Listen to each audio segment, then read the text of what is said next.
change your mind.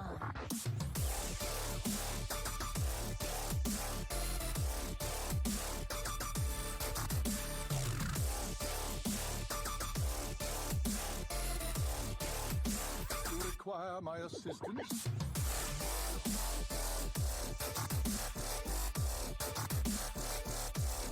Adios!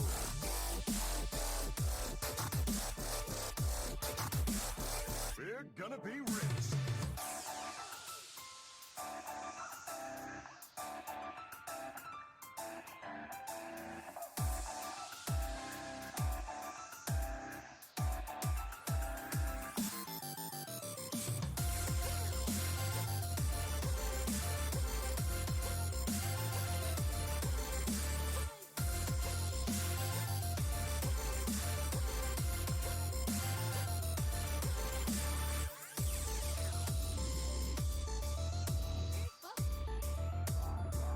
I have no time for games.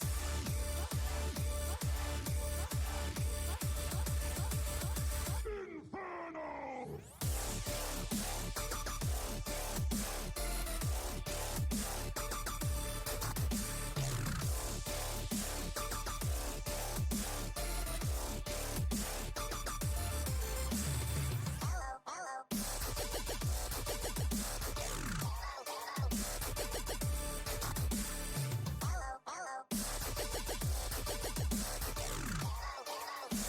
You require my assistance?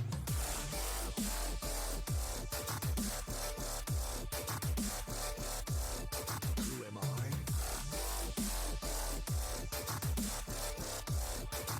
Let me change your mind.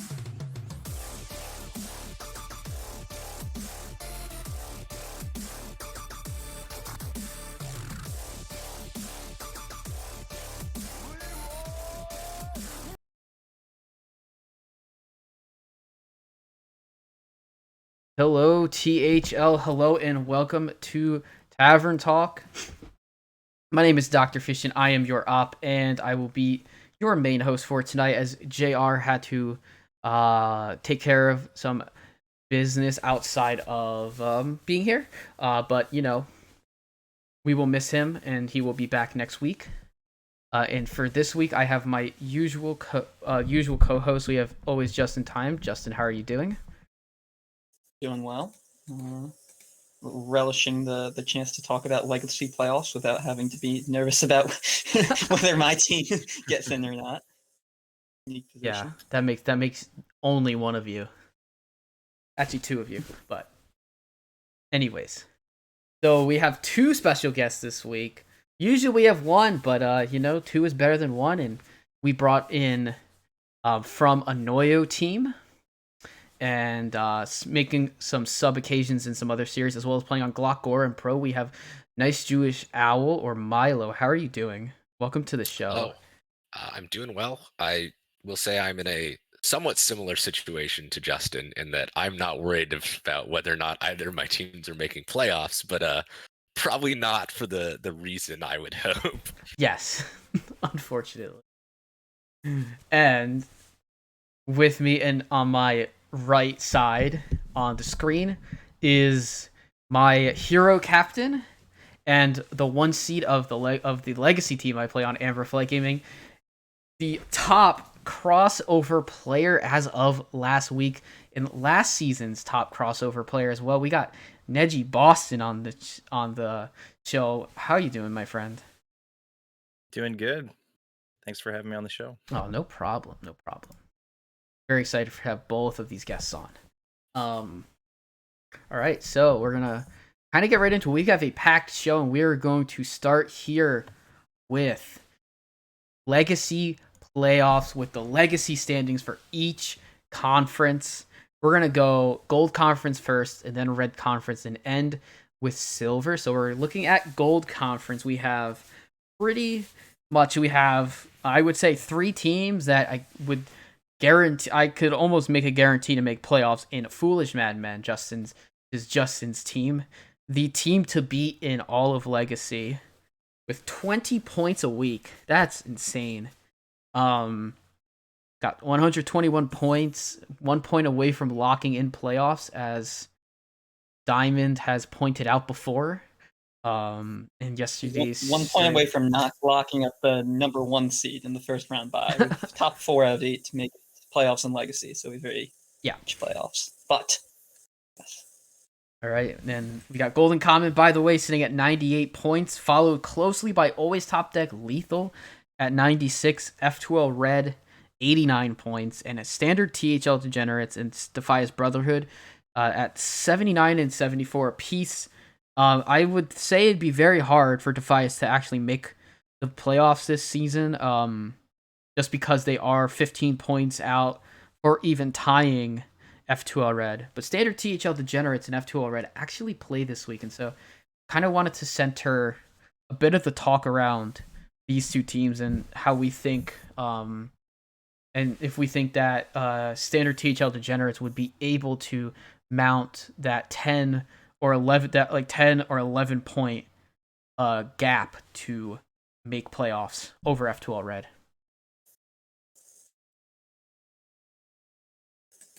Yeah, I mean, for sure, it's no small task. If you're getting a 10-point win, that means you're having to win 4-1 or in some cases 5-0. I guess it's technically possible with a 3-2 if you get 3 sweeps and 2 threes or something like that. But it's got to be a thoroughly dominating week. At the same point, I mean, it's only 1 week. It's only 5 games. If you flip a coin 5 times, where are the odds it comes up as 4 more heads? I don't know, doing some basic combinatronics here. That's just 6 out of 36, I think, 1-6. So it's definitely possible. Yeah. When we look at the F2L side, they started out 4-0 and then have had 2 losses. So they're definitely showing that they are beatable, I guess. And MarDB for them subbed out this week with Snake coming in, who this is his first game in Legacy this year. So maybe not familiar with the format. Obviously, I'm saying all these things because they're the clear favorites. They have a 10-point margin. They're 4-2 for a reason. Yes, but I think it happened. Yeah, I definitely agree that if you have a team that's 10 points ahead, they're most likely going to make playoffs. It's certainly possible, though, that there could be an upset. And as you said, they were 4-0 previously. It could sort of be a sign that F2L is having a little trouble adapting to the newest, most recent meta as a team, and that could be an opportunity for Standard THL Degenerates to get that sweep, but it's very unlikely. Yeah, it's going to be a tough hill to climb. We'll see, though. Yeah, this is definitely, people have referred to the final week of the season as sweep week before, and it has happened some series where teams, they are almost guaranteed playoffs, and then they get actually full 5-0 swept and they miss playoffs. That happened to a couple of teams throughout THL's history. But I don't think it's going to end up that way. I think F2L Red's going to get in. They are a very strong team. They lost narrowly to Always Top Deck Lethal, I want to say, and I know they took quite the beating from Foolish Madmen last week. But I don't think that's gonna happen again. But yeah, like you guys said, we'll see. And then the only other thing would be like seeding wise how it ends up. But that's something we'll see next week. That'll all get a lot of the stuff that we're talking about now will be talked about next week on Heart Center. Concerning Legacy playoffs, the teams who make it anyways, and then we'll preview the matches when we get there. So I want to swap now to the Red Conference. Red Conference also got some pretty close stuff in the top areas. However, it's quite a lot more to talk about. We've got Team Trees sitting pretty nicely at 104 points up at the top with a 5-0-1 record, undefeated with 1 tie to Ticket as Punchers a few weeks back. We've got Dirty Mike and the boys at 96 points, looking pretty nice as well. And then we've got kind of this 4 or 5 team kind of middle with Murgle Reborn, Swallows That Follows, Sir Finley Squires, Ticket as Punchers, and Prep is for Rogues. Not Pilots, sitting everywhere from 77 to 89. I'd say maybe Prep probably has the hardest time getting in from here. as well as Ticketus. But Sir Finley's and Swallows that follows actually play this week.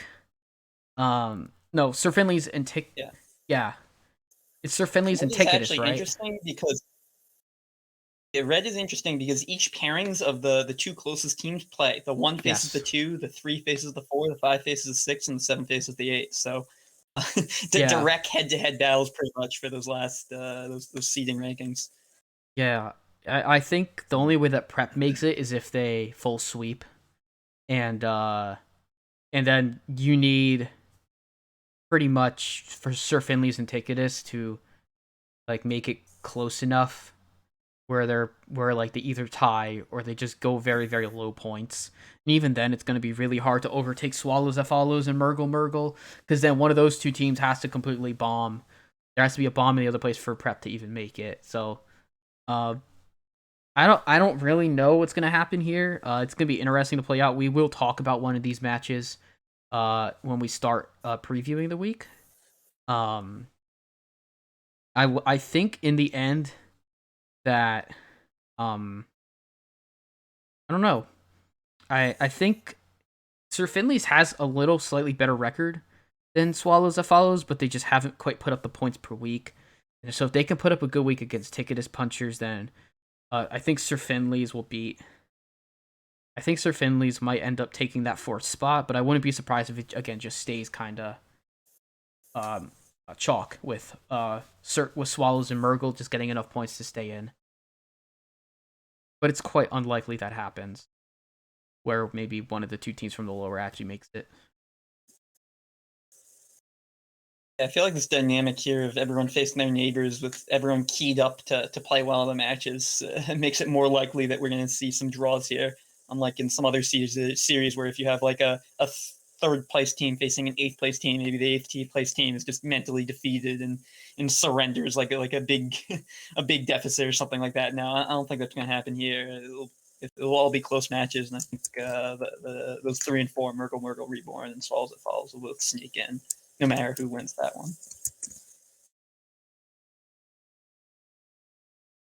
Yeah. Because they're all close, right? It seems unlikely that Sir Finley's or Ticketus Punchers will actually overtake Swallows, like you said. I don't know. If you have the 2-3 and the 1-2 and the et cetera, playing each other, then I don't know. I just don't think that they're gonna be able to overcome the 8 points because they're not facing a bad team. They're facing somebody who's very close in points to them. So it's gonna be tough, I think. Yeah.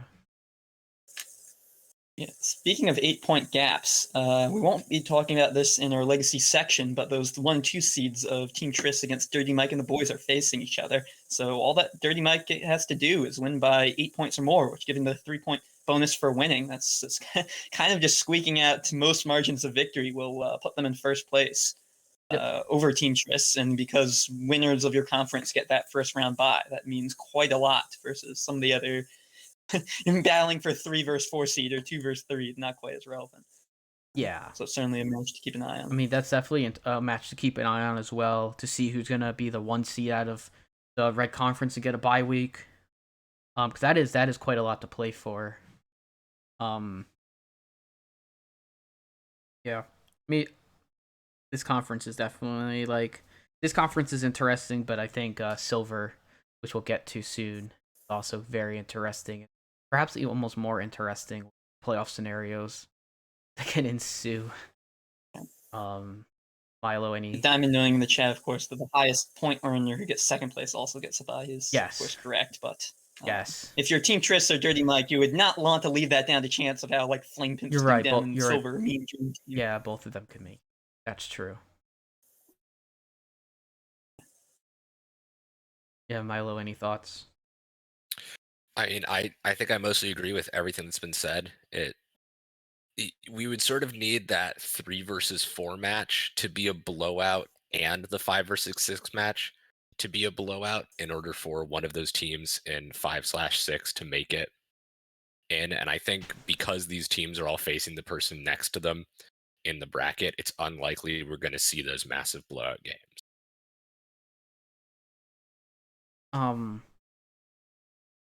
Yeah, I pretty much agree with that completely. And now let's go to Silver. Silver Conference, we have Meme Dream Team and Flame Pimp sitting at 110 versus 110 and 106.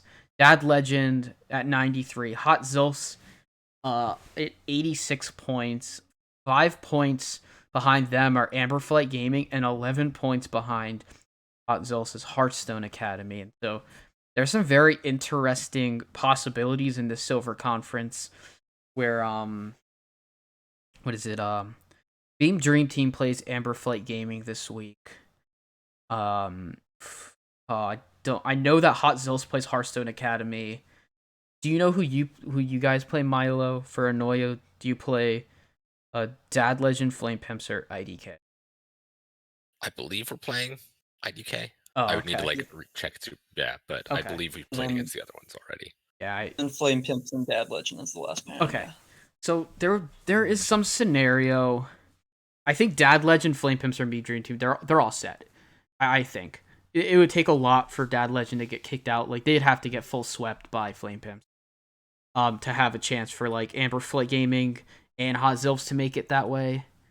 The scenario is really just interesting about, is my team and Neji's team, Amberflight Gaming, going to sneak in with the help of Hearthstone Academy. And even then, if Hearthstone Academy gets a big enough week, they would have a chance to get over us if we don't take care of Meme Dream Team and get a win there. Exactly. I mean, we were talking about in Gold Conference about the 10-point gap between F2L and standard THL degenerates. It's only quotation marks, an 11-point gap between Hot Zilps and HSA. If AFG doesn't, you guys don't get enough points this week, then blowout win by HSA would see them in the playoffs. Yeah. I mean, I'm biased, so I want to say Amberfly Gaming is going to make it, and we will just get enough points against Me Dream Team. And HSA will hold off Hot Zilfs enough for us to get more points than to get, like, you know, we need 6 more points. We actually need to pass Hot Zilfs because they have the head-to-head against us, so we actually have to beat them in points to actually make playoffs in that case. It's going to be tough, though. And the Zilfs very much like F2L as well, starting out 3-1 and then losing their most recent 2 weeks. Yeah. So fluker form. Yeah, Hot Zilfs had this last season. They got extremely close to playoffs and they got kicked out. I don't know if it was HSA who did it last season as well, but I do think they actually kept them out of playoffs last season as well.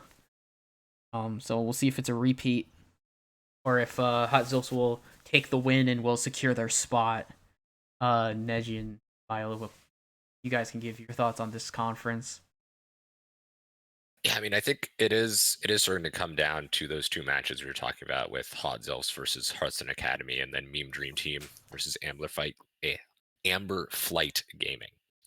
I do think Meme Dream Team is 6-0 for a reason, and I can definitely see situations where Amber Flight doesn't get enough points, and then Hearthstone Academy gets a big victory. I don't know if that's the most likely outcome, but I think it's certainly a possibility to watch out for. Yeah, I agree. I actually, even though I'm on Amberflight Gaming, I almost think it's more likely that HSA makes it than AFG, just because, like, HSA is literally playing the team that they have to beat. So if they have a huge week, like a sweeper, maybe even a 4-1, and take a bunch of points over them, I mean, AFG has to face the best team, so we might get a bit destroyed here, and then HSA might sneak in. So I don't know. I mean, AFG could definitely make it, but facing the number 1 team right now, who's 6-0, is going to be pretty tough, especially when we're 5 points back, but we essentially need 6 points because we can't tie with them, with Zilfs. Yeah, I actually agree with Neji. I think it's more likely. I think the HSA scenario is a bit more likely. You know, it's unfortunate for our team because we were sitting at 0-4, and just like the season might be over, but we're gonna fight, and we've managed to have 2 nice weeks to where we are now sitting 5 points out of it. But yeah, I mean, I'm looking at it. I think we might actually have decent matchups into their team. but we'll see if it's enough to take that week. I think I'm actually good. I actually think the more likely scenario is that the top. This is a weird thing where we're so close, but I still think that it's going to end with those 4 teams being the playoff teams. I think Hearthstone Academy has been struggling. Like, they've been struggling along. They have a couple of players who are 1-5. I know Amberflight Gaming does as well. But I think that Zilfs end up making it in the end. Unfortunately, not to say that I'm not going to try and put our team through. Obviously. Yeah. All the carrying of the team you have been doing. Yeah. Any final thoughts on Silver? It feels kind of bad seeing my team down at the bottom and knowing we're not going to make playoffs, but we've had a rough season. I've personally had a rough season. There were quite a few meta shifts this season, and I think there's a lot of good players who were sort of caught off guard and having trouble adjusting, and that's what we've seen with a lot of these teams. Is there's teams that have been on these winning streaks and then lost, and then there's these teams that have been on losing streaks and started winning. And I really do think that the meta shakeups we've seen happen have changed things around a lot. Yeah, I agree with that. Mm-hmm.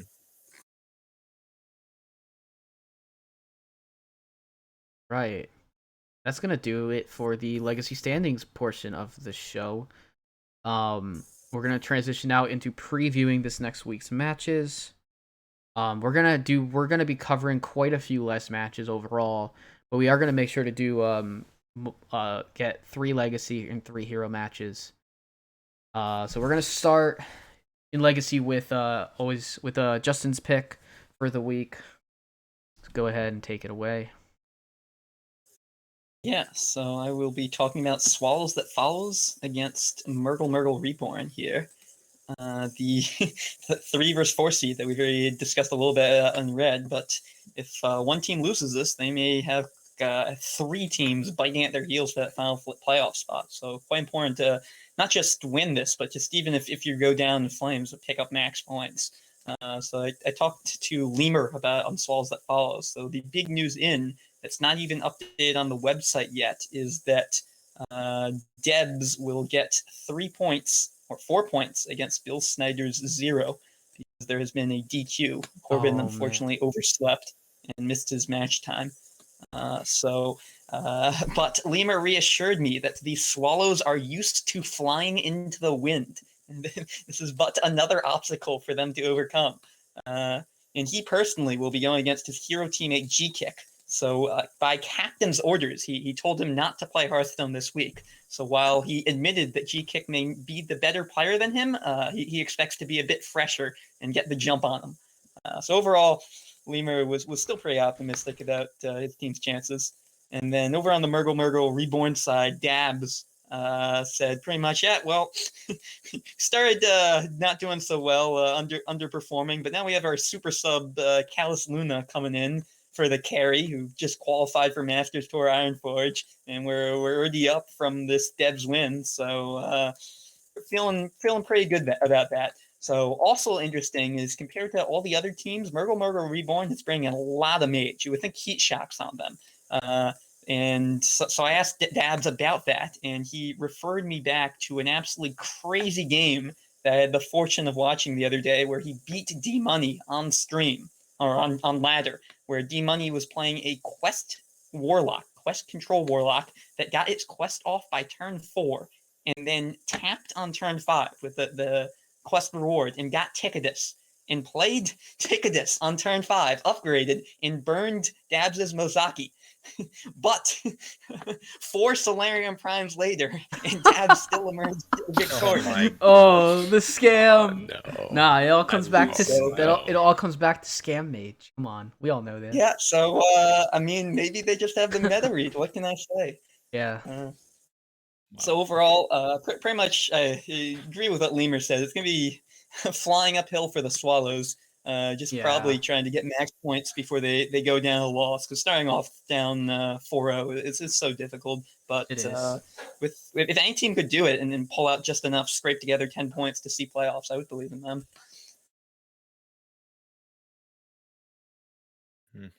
Yeah. Yeah. I mean, you look at this team: Avi, Lotus, Lemur, and Killer Veebs. I think Avi and Lotus are more than capable of getting wins.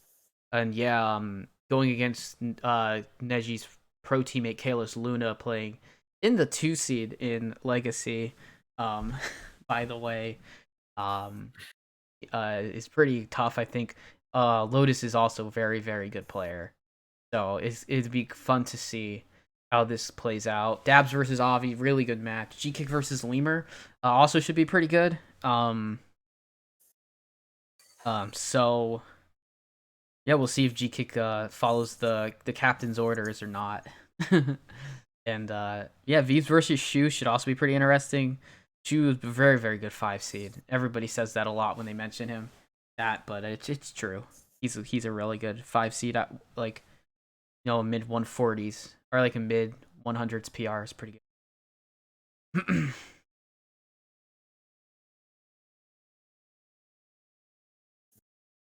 Neji or Milo, do you guys have any takes? Yeah, I mean, I recognize a lot of the names on both of the teams as people who I've played against in Tesper and other series or worked with. I think Murgle Reborn has a very, very just strong roster generally. You know, especially that 4 and 5 G-Kick and Chewbacca are both players who I've sort of played with, and they're pretty good. Yeah. And I think Murgle can definitely get the win here. Yeah, I think Murgle has a bit of an edge here. I've faced Dabs many times. He's very, very good. And Luna is on my pro team, and I know he is very, very good as well. I mean, obviously Avi and Lotus are good too, but it's gonna be tough. Those are pretty close matchups actually. And then yeah, the 4-5, G-Kick and Shu are very good. Lemur, Veeb's also good. I don't know. I'd give the edge to Murgle, but it might be pretty close actually. Yeah. I just think the DQ win puts Murgle in a really good spot and actually can actually put Swallows in a spot where they might get kicked out because they didn't get any points from their 3 seed.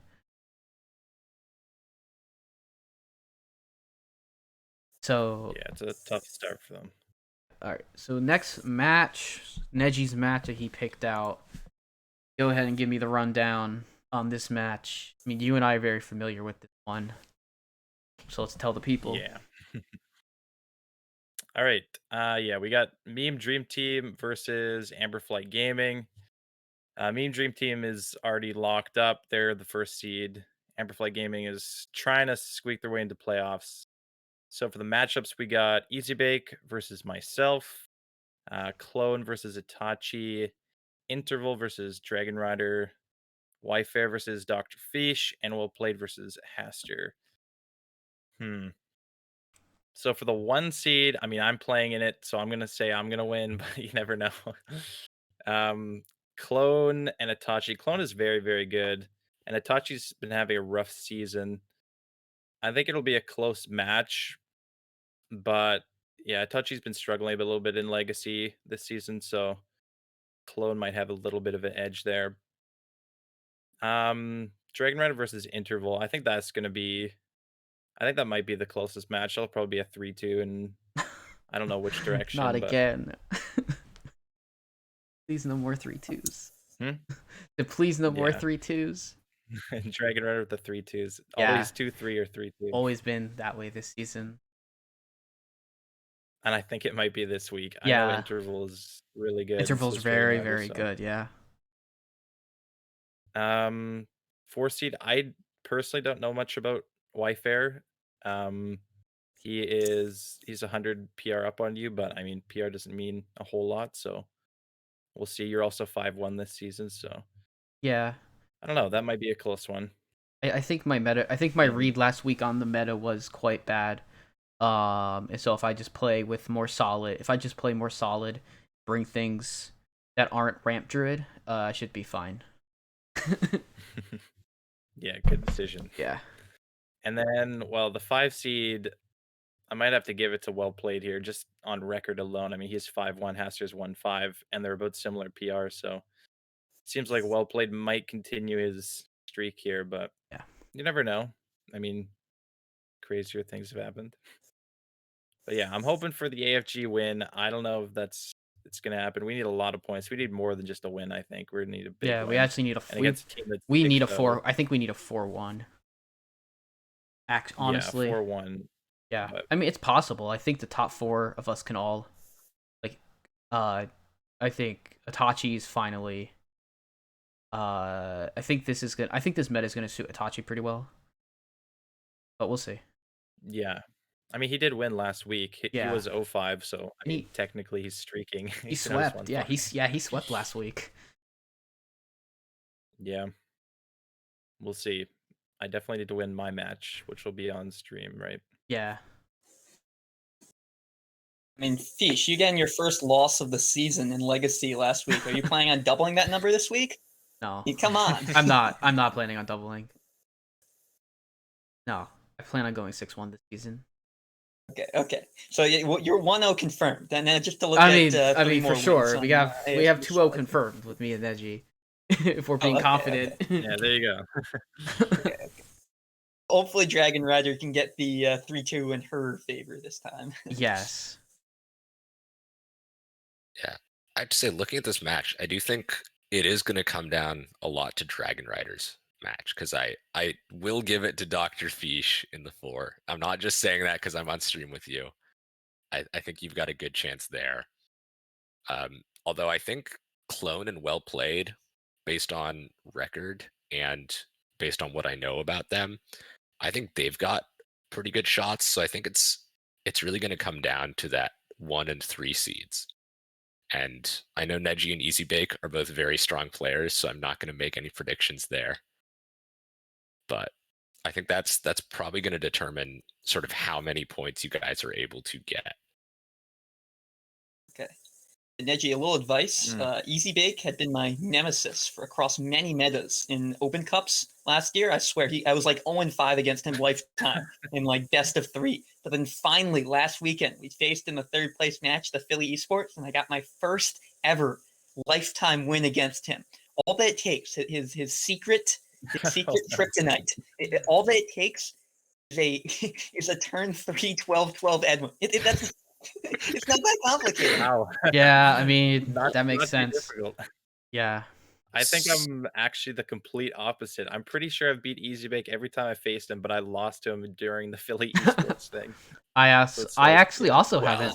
I actually also have not lost a series to EasyBake. I am 1-0. So If we're learning from Philly Esports, you could take a lesson that I'm sure CMAC will agree with, and just bring Tick Lock, because that's how I beat EasyBake. Or Yeah. Sticky Fingers. yeah, Sticky fingers and sticky Tick Lock, fingers and that's the tick move. lock. That's how we go. Insta win. Yeah. All right. All right, on to the last legacy match. We have a Milo's pick. Yeah, so I went with Hot Zilfs versus Hearthstone Academy, which is sort of the other match that we were talking about is going to decide who is going to make it into playoffs. And it's going to come down to whether or not Hearthstone Academy is able to get, I don't quite want to say an upset, but the sort of big points in this match. I do think in the 1 seed, I'm pretty sure Based is going to win it. I think the question is by how much. I think it's gonna come down a lot more to these sort of closer matches in the lower seeds, like Jammies versus Ghost. From what I know from both of them, they're both pretty strong players, and I could see that one going either way. Yeah. In the 3 seed, one of these lineups has Warrior in it, and one of them doesn't. So I'm gonna have to say that Donde's gonna win that one. Battle of the board members. The 4 seed is also one where, just based on record and the limited knowledge I have, I think I'm going to have to side with Anfall there. The 5 seed could probably go either way because we have two players who are both 50 PR, 1-5 records. I think it's going to really depend. I think Hearthstone Academy, knowing that they have to get that big sort of point value, I think they're really going to be working hard this time to make sure that all of their team members are ready to go. And I could see a situation where they get a lot of points, but realistically, I think this is going to be a fairly close match. The other thing to know as well is that the format's a legacy, so it's not conducive to as many sweeps as in Hero. Like, Hot Zilch could conceivably just try to like park the bus, so to speak, try to just get one of their decks, but bring some deck that's quite good against what the opponent tries to do, even if it means the rest of their lineup may not be that great, because all they need to do is just get one or two game wins, especially if they get up early in the series and they know they'll prevail and get enough points to still make playoffs. I wonder if that part of it will come into it at all as well. My guess is not, but certainly something.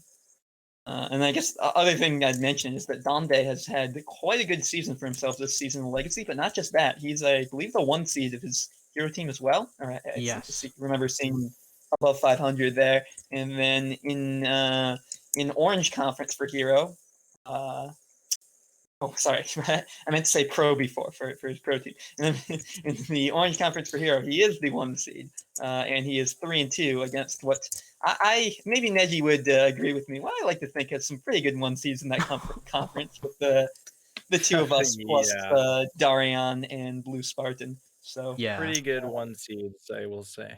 going against Mako in the 3. Mako, I mean, any given week, but Mako has to be quick in his boots a little bit. Yeah, Mako moves back up to the 3 seed for the first time this season. With Booze kind of struggling this season to get wins. Yeah, I think that this match will come down to the 5 seed. I have played both of these. I played both Sharkbait and Gymphalos this season. And in both of those series were pretty close, but Sharkbait and I just had like a barn burner, 3-2. Came down to a game 5 where I had to win a slight unfavored, and I did. I think if Hearthstone Academy helps Sharkbait prep well, because she's coming off of having just, had a baby last week. And so congratulations to her and Koss on that. So we'll see how this plays out with how much she's actually able to prep in for the week, or if maybe she'll end up taking a sub. I don't actually know. Haven't talked to anybody from HSA about that. But I mean, they're both great players, and I think it will come down to that seed.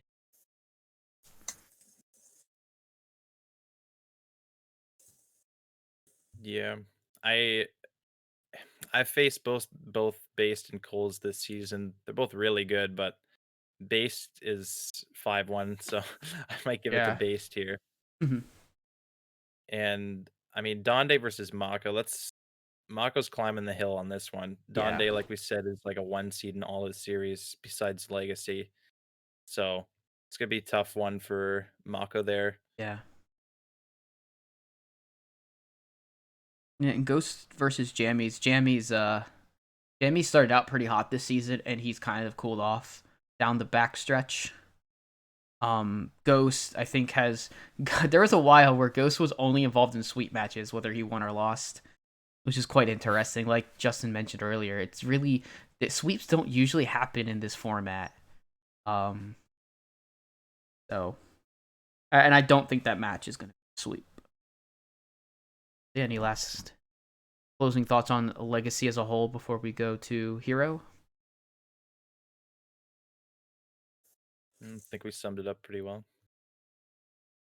Right. So on to Hero Series. Going to our last Hero standing matches. We have Justin's pick up first. Yeah. So we have here Feet of Cthulhu versus Tam Surf Slam.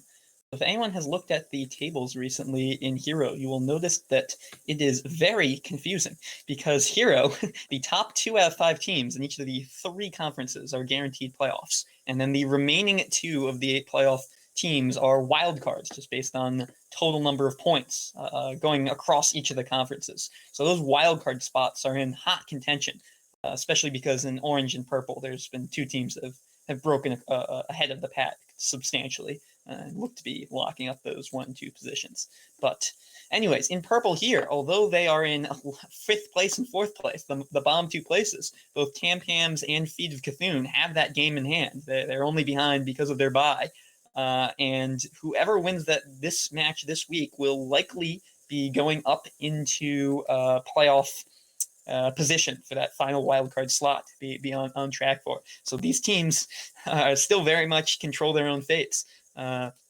So when I reached out to JR, unfortunately he cannot be here tonight, but here in message anyways on Tampams, he has said that they are stepping up their game. The playoffs have already started for them, as these are must wins. But believes in their team spirit and coordination, which seems all fine and dandy, but I'm still not quite sure how that wins Hearthstone games. But Yeah. at least they can have fun trying. And then on the feet side, I reached out to Nails, who said actually when he started 04, he's a little confused how they're still in the playoff hunt, but he'll take it. I guess there's so much of a deep sleeper with its comeback train that they even slept on themselves. But trying to make this comeback story happen. Of course, Snails as well has qualified for a Masters Tour Ironforge by getting a ladder finish in January. Very impressive. So he'll probably be buzzing from that, look to continue that success in THL against JR this week. I mean, especially in the 1 seat when you have Valir versus Desharmo like that, there's no easy picks. But if I had to say, I think I would favor Feet slightly. Knowing Shu well and seeing Nail's recent successes, I would pick the 2 of them to win. And I figure between Reggie, Pond, and Cat, one of those 3 will get the final win they need to take the week. And just to note, Clarity is the new 5 for Tampam Slam, as Mike V has taken perma-subs in all of his teams. It's just when I took the screenshot, it wasn't updated on the site. Yeah. Mm-hmm. Right. So any thoughts from Neji and Milo on this? It's a close one for sure. I mean, Valera and Nails are both my pro team. I know them very well. They're both really good players. And I mean, like we were saying, Nails is qualified for the Masters Tour. I'm pretty sure he qualified on Asia, and then he also finished rank 3 on NA. So he would have qualified twice. So he was doing really well on ladder this season. Yep. So I'd probably give the slight edge to Nails, even though I don't know JR is really good as well. And yeah, 1 seed, that one's super close. I think it'll probably be a 3-2. Then yeah, the last 3, I don't know. Wait, you said Mike V isn't playing this week, right? Yes, yeah, Clarity is playing. Yeah. Okay, yeah. Clarity versus Cat, that should be close. I mean, Cat's having a bit of a rough season here, so we'll see how Clarity can step in. And then yeah, I think the 3 and 4 will probably be pretty close. Yeah, the other thing of note, of course, is that I think it's Shu who has been most of the season in the 5, where Cat has been in the 4. So maybe stepping down to the 5, have a bit of an easier time. So Clarity, obviously, in the chat, not the easiest of opponents. So. No. Yeah. No, And it is going to make things a little harder for Shu stepping up into the 4 seed as well. Yeah. He's a good player. He could probably handle it, but we'll see what ends up happening. Yeah, Wash in the 4 having a rough season himself, so that should I'd say Shu, I think that levels, if not gives Shu a bit of an edge to have a 3-2 season versus a 1 and 4. I know it's 1 game difference in win and loss column, but sometimes when somebody's struggling, it's hard for them to kind of get out of that rut. I've had that in Hero where I've been struggling all season, so it's kind of sometimes hard to get yourself out of that rut. Some players have done it in the past, though, as well. Yeah. I would also definitely say, as we were saying earlier, Hero is one where you can get those blowout victories Yes. more frequently, and especially Nails. The, he's been very, very successful recently on ladder, and I think that translates a lot more into Hero because you can get, if you're really, really good at a couple of decks, you can get those blowout victories with those, as opposed to Legacy, where if you're really, really good at a couple of decks and not good at the other two in your lineup, you can struggle to find those wins. That's a good point, Yeah, Milo. that's a good point. Especially the meta right now, where I know Turtle's match was on stream last week for my team against your mum kid and Hero. And it was both players brought mirrored classes. It was a double paladin ban, and then they had warrior, rogue, and druid. And Turtle won the Enrage Warrior mirror, and then Enrage Warrior is quite favored into the token druids and into the rogues, so he swept easy. But had he Yeah. lost that mirror, it easily Oh, could have been a sweep the that other was way. quite It's like, quite a match. Yeah. okay, okay, well then. I watched. Yeah, I think I casted it. That was a pretty good match. So I feel like that. I mean, maybe people are going, or certainly people are going to try to break the meta, but it's Hero itself, and it feels like this is the epitome of a Hero sweep based meta, where I would not be surprised to see 3-0s. Yeah, there's definitely a lot of decks in the meta right now. It feels that can get those easy sweeps. Something like Ramp Paladin, the Or- OTK Demon Hunter, Warrior, all Even that stuff. even Broom Pally has swept a few times. If given the right person, like Yeah. Turtle. Poor Turtle gets Yeah, Paladin that banned. happened Poor to Turtle me. doesn't bring Ramp Paladin, but it gets banned anyways. Yeah. I mean, and that's the thing as well about Ramp Out. Like in Hero, you normally want to have answers possible to each of your opponent's decks, Yeah. so that you can't get You swept just- on you it. just- But how do you answer that deck if they have a Coin Allura? Priest. It's called banning it. Yeah, you ban it. I guess why so many people did. But Exactly. Yeah. nice job. Your little tech card, your cute little little inclusion is going to do against tip the scales on turn 4. Yeah. Yeah. I've seen people running a Waste Warden in their I have. control I've warlocks seen because that. it beats tip the scales. Yeah, on because you 4. just deal 3 to all the Burlocks. And if somebody is bringing control warlock and not banning paladin, Yeah. that's a consideration. But realistically, yeah, it's much safer to ban the deck that you'd have to warp all of your decks in order to beat than to try and make a lineup that's going Yeah. to beat ramp paladin along with 2 other completely different play styles. I watched a Ramp Paladin mirror where yeah, I think it was a pro match where they didn't ban it, and they both had it, and the person had Waste Warden in their deck, and they used it on their opponent. I think all they had was like an something where like the only thing that got hit on their board was an amalgam, but their opponent's entire board pretty much disappeared. Yeah. All right, so let's move on to our next match. We've got Neji's pick for Hero. Yes. Yeah, so for Hero, I picked Dab on him versus F2L Black. It's another match. That has implications for the playoffs, obviously. I'm pretty sure Dab on him, I could pull him up here, the standings. I'm pretty sure they're in second, right? Yeah, they're behind because Yeah, they're they're in behind. They're second. behind because of bye week. Yeah. So yeah, they're 10 points back, but they have an extra week in hand. And then FTL Blast kind of in the same situation where they have 72 points, but they also get to play all the rest of the weeks because they already had their bye week. So I think both of those teams actually have a good chance of just making it into the playoffs. Obviously, one of them will probably be one of the the wild card spots, and then the other wild card spot will probably be up for grabs. But yeah, getting into the matches, we have Base Tank versus Itachi, Buzosaurus versus Hockey Boys, Astral Frog versus Robobson, Duin versus the Chronic, and Buse versus the Rotted Zombie. So yeah, with the 1 seed, close match. I think I might give. I don't know. Actually, I mean they're both 2-3 right now. Both really good players. I think it'd probably be pretty close. Um, we'll see. In the 2 seed, Hockey Boys is 5-0, so he might be able to continue his streak here, keep his undefeated season going. So I might give the edge to Hockey Boys there. Then Robobson versus Astrofrog. I know Robobson's an insane player. He's having a bit of a tough season here.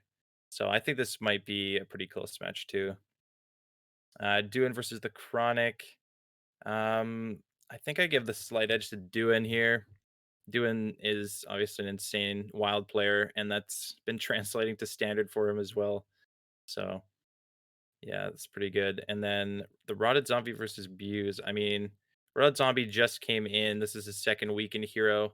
He's obviously a wild player, and he's been playing in Legacy a bunch this season. But we'll see if his team can help him out in Standard a bit and get him rolling in Hero, and see if they can get some more points on their team. Yeah. Sure. Not just hockey 5-0, but like if you're Booze, there's very few people I'd rather face. I mean, hockey's obviously a very good player, but it's not like he's the best player in the world. But that being said, I would rather face or be more scared against like no one else. I'm just absolutely petrified. Turtle's the only format. What absolute janky things he's gonna scam me with, eye roll me with, sweep me with. I didn't know these cards and decks existed. Yeah. I mean, like on intimidation factor alone, the Quad Mechathune God has it down. I mean, it's what Milo put in chat. Big Shaman stats aren't accurate. Hockey Boys has the best lineup, not the worst. He might not win still, but that's variance. And clearly the variance has been in his favor. So far. The only other player I might be more scared of in Hero is Turtle and Neji. But that's just because I give Neji so many props. Yes, all the 1 seeds in general. 1 seeds in my conference. I'm like, really? This is what I have to face this season? With the day of the reveal, we were just dodge Agua and dodge Tonk and dodge like. Then they immediately put us in the conference. We're just like, oh no. But anyways, we'll get into Orange in our next match. I think this is a close match, honestly. Itachi versus Base, those are 2 people I don't pick against, so I'm not gonna pick between them. And I think Hockey should win. I think Robobson's an insane player. And I want to see if he can bounce back against Astral, but Astral was indeed the Hero MVP last season. So he is a very, very good player in his own right. Memes be damned that Darian went undefeated and didn't get MVP. Or that Neji went undefeated in Legacy last season and didn't get MVP. But yeah, this is gonna be a good match. Right. Any extra thoughts here?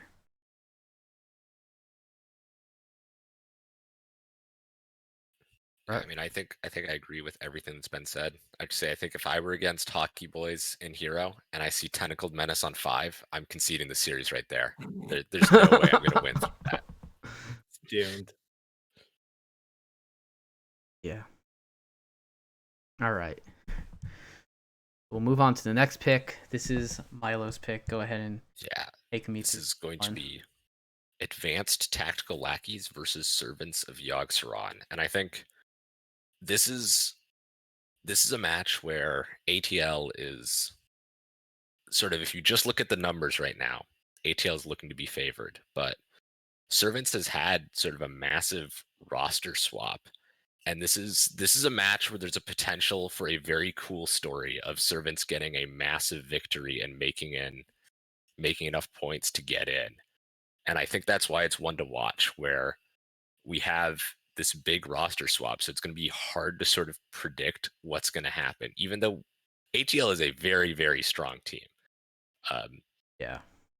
Outside of the 1 seed of Blue Spartan versus Neji, I wouldn't be surprised to see the rest of the ATL winning this match. But because of this big roster swap, it's sort of hard to predict what's actually going to happen, because I know Goose is a very strong player. I don't know that much about Sunday. I know Harash is a very strong player. So I think this is a match that I'd want to keep my eye on. Yeah, so Sunday is a wild player.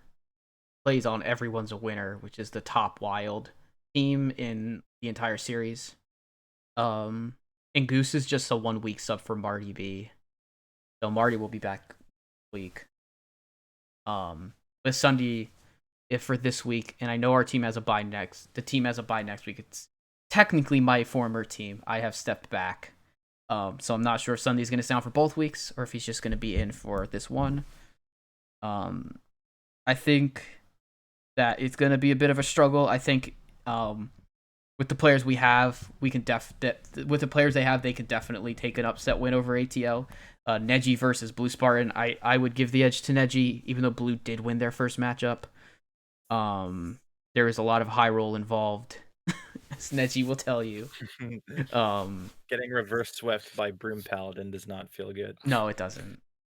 Yeah, I did ask, and Blue Spartan said he is not going to give any smack talk, considering he's sitting at 3-3. So I think I would also give Neji the edge in that 1 seed. I do think the rest of it is kind of unpredictable because I know the people on ATL are strong players, and the record and the team score clearly shows that. Mm-hmm.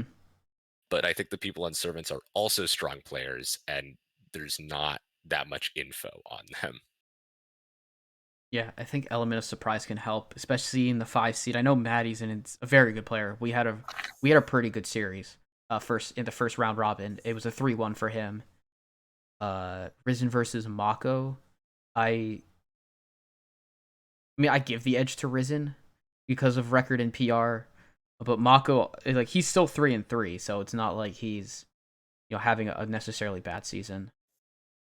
Goose, I don't really know these players' histories with LHS formats for Harash and Goose. So yeah, we'll see how it plays out. I think it's a good match for sure. And I want to give it to Servants, but I wouldn't be surprised, and I wouldn't just be surprised if it's a close match either way. Yeah, I mean, it's really been a remarkable roster transformation you guys have ambitiously undertaken. Harash and especially Goose just doesn't seem like he knows how to lose games over the past 2 seasons in like Legacy and Pro. I'd really back both of them. So. Yeah, I think it's going to be really, really close. I'm happy with the people we got to sub in this week, and definitely think they can perform well. So we'll see how it goes. All right, now we're going to go and take a quick commercial break. Tell you about some of the stuff we've got going on in THL just besides Tavern Talk. I'm going to let Justin go ahead and give us a quick commercial break and give Ron a run for his money. Yeah, I hope Auction Master Ron is watching, because I will do my best. Thank you so very much for tuning into Tavern Talk. If you are enjoying our show, make sure you check out Around the Saloon on Mondays and Hearth Center on Tuesdays. Is that not enough content for you? Well, we stream THL matches each night, Thursday to Sunday, starting at 8 or 9 p.m. Eastern. All evening matches scheduled to be determined by caster and player availability. No purchase necessary, void where prohibitive. But wait, that's not all. We also have incredible matches weekday afternoons on Schoolstone, precise times and dates subject to availability. Please consider subscribing to our channel. The subscription enables the THL team to cover the various costs of operating our website, as well as YOLO it all on GME, and improve the quality of our streams and content to our viewers. And I see someone asking in the chat, what is Twitch Prime? Well, if you have Amazon Prime/Prime Gaming, you can sub to our channel for free. Subscribers will get a THL emoticon, as well as the lovely THL chat badge and sub emotes. So hit that heart button, keep the notifications on, and make sure you catch our team broadcasting live. We appreciate each and every one of you. Special note to our viewers, please check out all of THL's other social media points of interest, which may or may not be appearing in the chat soon.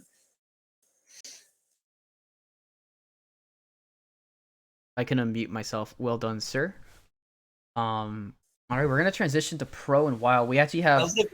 Wait till I reach my final form. Yeah. Then Ron. Yeah, he hasn't hit Super Saiyan. He hasn't hit Super Saiyan 4 levels yet.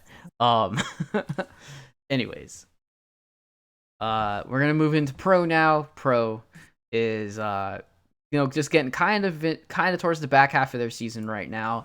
We're gonna really only be covering 2 matches for Wild and Pro, just because they're kind of sitting in the middle of their seasons, while Hero is about 3 weeks away, and obviously this is the final week of Legacy, so we wanted to spotlight those a little bit more.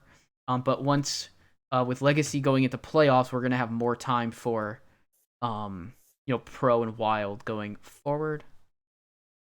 Yeah. So Neji, why don't you go ahead and talk me through your pick for Pro? All right. I picked Popeye's Spicy Chicken Sandwich versus Faction. They're the 2 top teams in the Pink Conference, so kind of clash of the Titans here. All of the players on all the teams are really, really good. We got Honest Zave versus Harash, Bobby X versus Unlimited Power, Wet Goose versus Tonberry, Mick versus Flying Kraken, and Myanodon versus Walter Ruski. And I believe Wet Goose and Mick both qualified for the Masters Tour. I'm not sure about anybody else. But yeah, I mean, all the way across, it's just really, really good players. Obviously, they're the top 2 teams, so they got to be pretty good.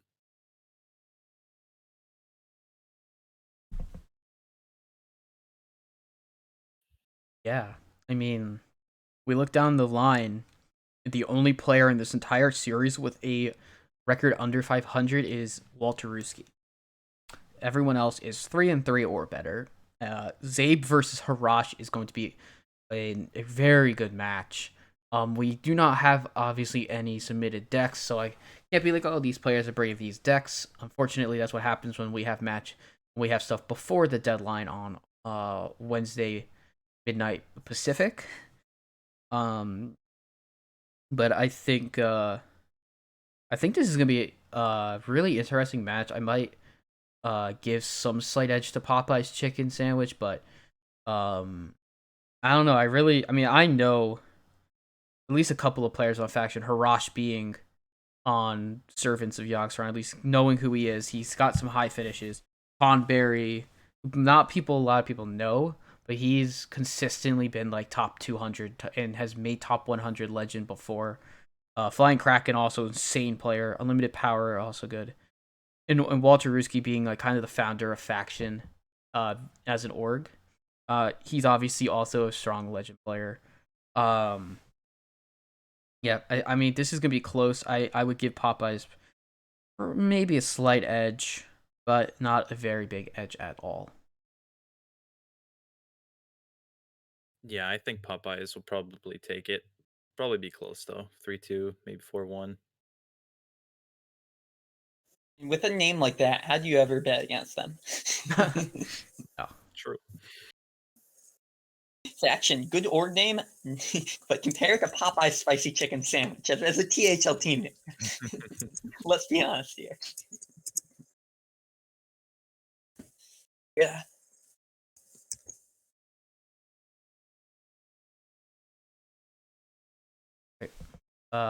Milo, got any thoughts on this match? I do think it's going to be a close one. I think I'm also going to side with Pop Boys. I think looking down the roster, they're both full of very strong players, but I think Popeyes is going to edge it out. I would say I don't think it's going to be a 5-0. I think you're correct, and it's probably going to be a 3-2. I don't know if I know both of the teams well enough to say where those 3 and 2 are going to be, though. Yeah, it's hard because I don't know a lot of I don't know like the middle 3 for Popeye sandwiches. I just know that 2 of them have already qualified for Masters Tour. But I mean, there are plenty of players throughout THL who have qualified for Masters Tours and are having a rough season in a series or 2 potentially. So I think my favorite matchup here is the Zabe versus Harash matchup. Watching Zabe play last week against Heat Shock and actually take him down was really, really fun to watch. So hopefully, let's see if his rampage continues.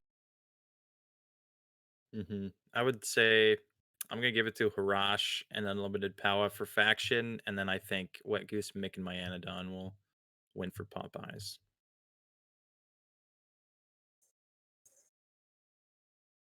All right. Next up, we have Milo's pick. Moving on. Yeah, I decided to go with Bad to the Bone versus Illini Esports, which it's not necessarily the most interesting match if you're looking at just playoff contenders, but I I think it's really interesting to look at this match and see that these are both teams with some quite strong players on them, and these are like the bottom teams in the conference, and I think it shows how many good players there really are in Pro Series right now. And I did ask Trito because he is, I believe, currently 5-0 in Legacy Yeah, and he's 0-5 in Pro. yeah, he's 6. No, he's What is 6. going He's on in 6-0. Pro? He's 6-0. 6-0 in Legacy, Yeah. undefeated. Yeah, about what is going on, and he essentially said that he needs to separate his good luck and bad luck into 2 different series. Yeah, and I think it also sort of shows we have these players who are doing exceptionally well in other series and not great in Pro. And I think it's really interesting to sort of look at the difference between these closed and open deck list formats and see how differently people do between them.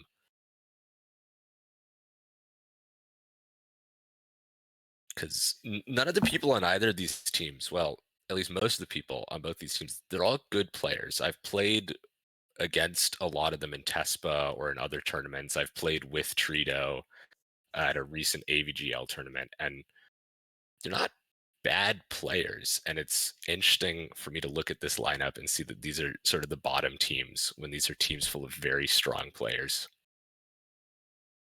Yeah. It is interesting to see 3 players on a team winless through 5 weeks. Usually you pick up at least 1 win.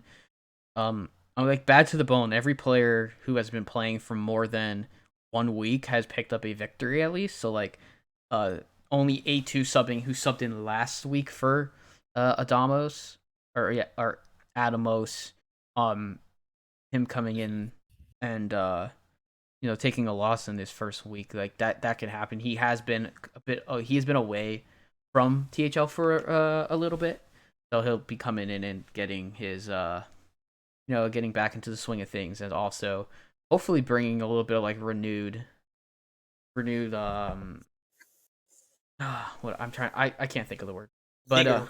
yeah, renewed vigor with the team, and maybe helping them kind of get back into shape to like at least have some good weeks, because it always feels bad when your team is just struggling to get wins. So hopefully we see Bad to the I also see. yeah. Oh yeah. I think I would love to see both teams win, but they can't both win. So I do think if I'm looking at this, I give maybe a slight edge to Bad to the Bone in general, just because at least some of these I know a lot of these players. I don't really know Tiger or Drab Dude much. I know of Vampire Nighthawk in Black Swan or Shadow Ranger, and then Trito is kicking butt in Legacy. But I think that Bad to the Bone will take a victory here, 3-2 or 4-1. The other interesting thing is that I see now the website lists are in for Lotus Knight versus a Drab Dude. Nice. And Milo, Lotus Knight is bringing a Highlander Druid featuring Kobold Sticky Fingers, whereas Drab Dude has a Ticketus Warlock. So, Oh, goodness. It's the dream. I don't know who to root for. Oh, it's the dream. Meanwhile, Drab Dude also has a Highlander Priest, which I believe is a favorite deck of yours, Neji. Am I correct? Might be my most played deck. However, he's not running Kobold Sticky Fingers or the Nameless one. So, questionable. No. Yeah. No, yeah, I agree. I think Bad to the Bone are certainly favored on paper, but somehow they're only have one win this season on paper. So Yeah, it's interesting. Yeah, 'Cause their team, I think, did their team like they were the 3 seed last season, going into yeah, playoffs. They took a loss to F2L, I believe it was. I've heard from them just losing the first few weeks and then having your team blown up by people having to leave and subs. Yeah. They just kind of have been giving up the ghost. So Yeah. that's always an interesting factor as well in late season. These For these sure. low seed battles that may Yeah. not be pushing quite as hard. Trito in Pro versus in Legacy, where his team is looking to lock up that number 1 seed and he's 6-0. Yeah, Yeah. Same thing For sure. for Darian and Avi. all right. That's gonna do it for the pro segment of our show. We're gonna move into our final series, which is Wild Series, and so we have a couple of matches here. Neji has gone ahead and picked a match. What is your match? And go ahead and give us a bit of a rundown.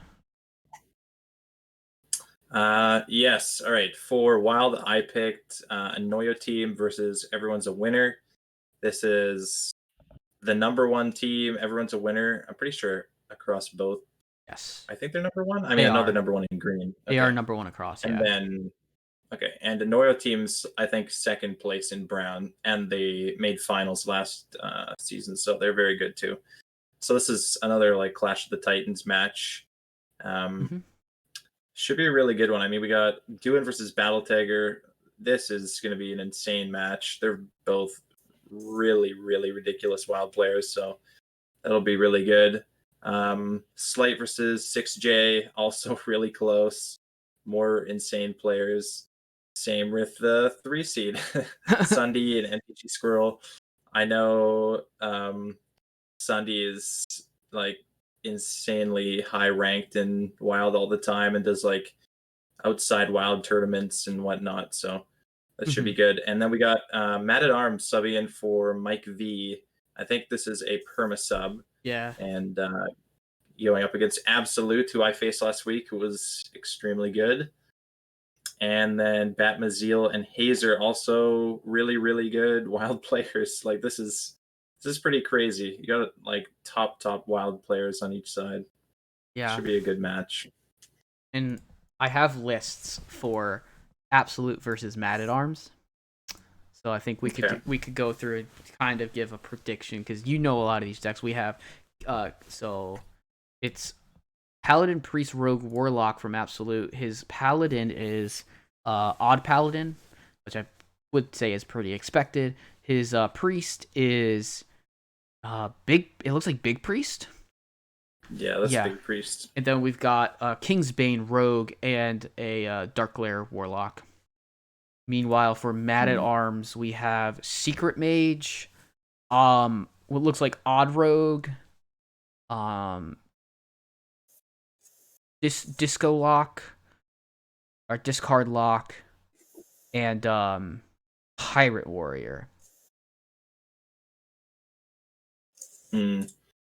Yeah, I'd probably give a slight edge to Absolute's lineup because I mean they both brought 3 aggro decks, and then Mad at Arms brought another aggro deck, but Absolute has the Big Priest, which is definitely looking good into the aggro. So I think just with that Big Priest alone, I mean obviously you can just get banned, but with that I'd probably have to give the edge to Absolute. Yeah, imagine not. I'd be very surprised if you didn't ban the Priest. Yeah, imagine not banning Dark Glare Lock though. Yeah, the deck can do some pretty broken things. Yeah, we think Zoolock can do stuff. Nah, just look at Dark Glare Lock. That deck used to be absolutely broken, and now it's still one of the best decks in Wild. Yeah, it's still absolutely broken. Yeah. Just to circle back to something you said before, Neji, you're hyping up how good a lot of these wild players are. I could take your word on it, but I don't really know the format. But looking up the Donkey leaderboard finishes from January in Wild, do you know who finished first in the Americas region just last month? I'll give you a hint. They're here. I'm not surprised. Was Absolute. It's Absolute, yeah. And Yeah. Hazer finished 5th, and Battle Tagger finished 6th. They have 3 players, top team, 10 on the wild leaderboard on their Yeah. team. And then on the other side, you have Bat Massily. That I don't know Masil. how Masil in 23rd.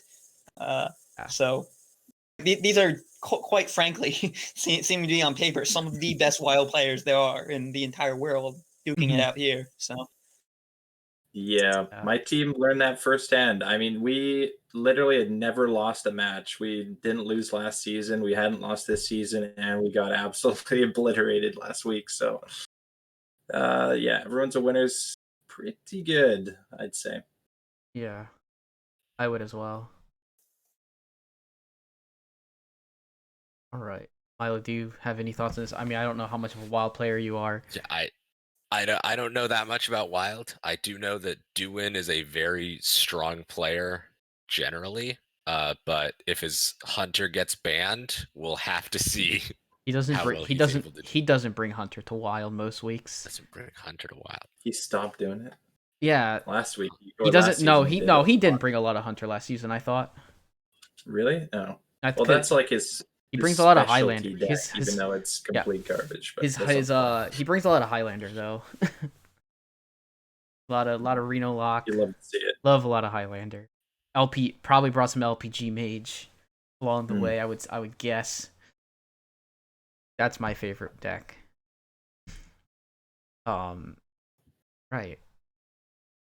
Yeah, I think. Gosh, it's so hard. It's hard to like look at it and just be like, an Oyo team's probably gonna get obliterated as well. But I wouldn't be surprised if that actually happens. Yeah, I don't think everyone's a winner. If I'm being honest, I actually don't think they're going to lose the whole season. No, I think they're gonna. I don't see it. Yeah, they won't lose until the finals where you guys beat them again. Where you guys actually get your True. revenge. So, all right, we have one more match to go over in the in Wild, and this is Milo's pick. Yeah, I decided to pick Hey Loser versus Patch's Payback. And speaking of teams with very strong players on it, let's move over from the leaderboard finish, and now we're gonna have a team that actually has a GM on it in Hey Loser. And the results are already in. Rami, unsurprisingly, gets another victory, going 5-0 in Wild. And I think going into it, seeing both these teams were 3-2, I chose this match before these results were in. I was expecting it to maybe be a little closer than it wound up being right now, which is Hey Loser being 8-2 over Patch's Payback. And on the website right now, the lists are also in for Pasca versus Lefty, and Pasca is copying Rami's lineup card for card. And clearly, if Rami was able to go 3-1 with it, there's probably something good in the lineup. So I realistically think this is probably going to be a win for Hey Loser. Yeah, turns out copying GM lineups is pretty good. Yeah, I'm just trying to think. I'm just by looking. the way, I'm just looking at it to see like what I actually would think. Cause Lefty has brought what looks like. What is this deck? Let me take a look. It's Clown like Paladin. it's like a prismatic lens. It's a prismatic lens paladin deck. I don't know if you know what that deck that actually is, Neji. It's not a common deck, but you just run Carnival Clowns, your only minion, then you hit it high roll prismatic lens, and then it's cheap, and then you corrupt it, and then you play it, and then you win. Okay. Yeah, and then But he's also he's bringing one high roll deck. Then he's bringing Big Priest, Big Shaman, and Kingsbane Rogue versus Odd Rogue. Actually, well, it's no, this is straight Kingsbane Rogue. Not even Kingsbane. It's actually Odd Rogue, Pirate Warrior, Big Priest, and Reno. Actually, no. Yeah, Reno Lock. Sorry. Mm-hmm. It's Reno Lock with demons. So just looking at the list, I actually am gonna give the edge to the Posca pending play within the match. I think he's brought a bit of a more solid lineup in total. Although we might get a pretty good, you might end up with like a big priest mirror, and that would be interesting. Although I like to, Yeah, I mean, I feel like Please no. Pasca's lineup is definitely going to be more consistent, yes, but there's definitely Lefty has some sort of very high roll decks, and there's always yes, the potential there for those decks to win, especially if Pasca is sort of copying the GM lineup without. I'm not calling Pasca a bad player, but maybe not quite the skill that Rami has. It can be somewhat easy to lose to those high roll decks if you're not at the tip top of your game when you're piloting. yeah, agreed.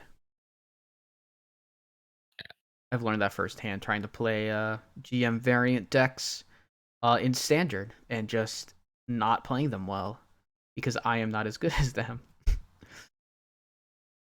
But yeah. Any other thoughts before we go ahead and go to our interview?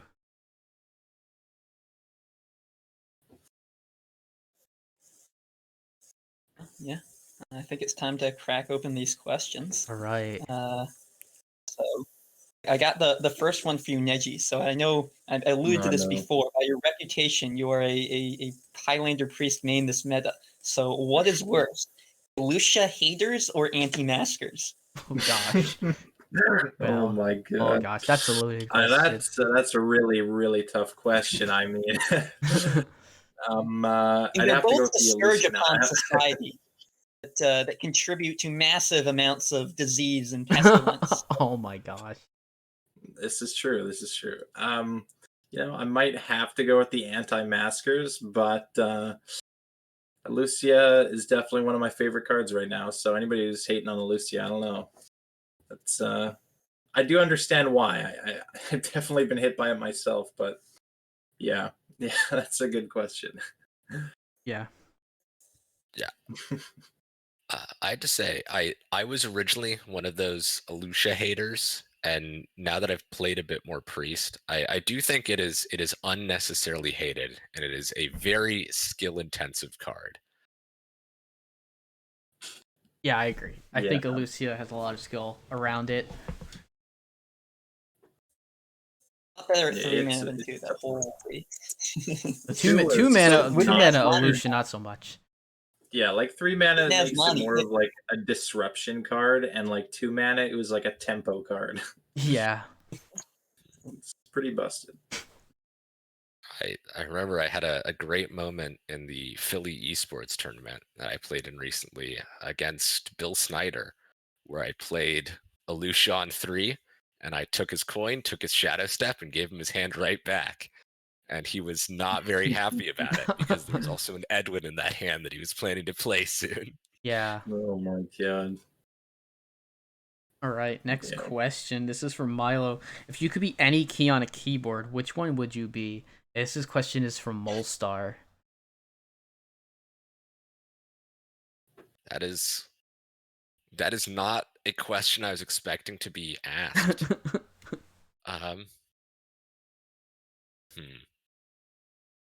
I'd have to go with the tilde, the one in the top left corner. Oh yeah. I think that's the key I would want to be. It's the one where it's kind of off to the side, nobody really thinks about it, but it's really, really great at the few things that it does. Oh yes.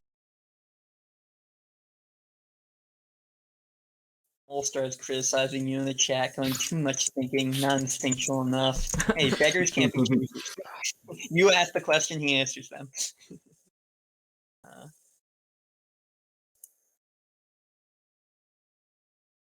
Yeah, okay. Next question from Milo would be from your roommate who does not play THL but does play Hearthstone. What are you going to do with your life and your Hearthstone career when Risky Skipper and Sticky Finger rotate? That is a good question. I have to say, after they rotate, Ticketus is still going to be around. That would certainly be an avenue to consider. Rattlegore will also still be around, and unless something happens with the basic and classic set, Faceless Manipulator is still going to be a way to get that triple Rattlegore. So Oh, I love your I think thinking. Rattlegore and Ticketus I will love your still thinking. stay in my lists, even if Skipper has to leave. Lucia will still be in standard too. I'm just saying. That can be your new favorite card. Yeah. All right. Next question. This one's for Neji, and it's from Diamond. He asks, "What is your favorite Naruto moment?" God, there are a lot of good ones. How about we'll say every fight with Neji. That seems like a good one. Sounds good. All right. I'll let Justin And ask then this my one. Yeah, maybe the spiciest question yet from CMAC. If you had to choose the classic game of forget, marry, or kill between Sticky Fingers, Rattlegore, and Owl, which one would you kill? Which one would you marry? And which one would you forget? Well, kill is easy. You kill Rattlegore. He's coming right back as an 8/8. It's the other two that it gets a little harder. Yeah. We talked about Sticky Finger rotating. I think Sticky Finger is always going to be there in my heart, and I think I'd have to marry the Sticky Finger. And I guess that leaves Owl to be forgotten, as they say. Yeah. There will be other silence cards.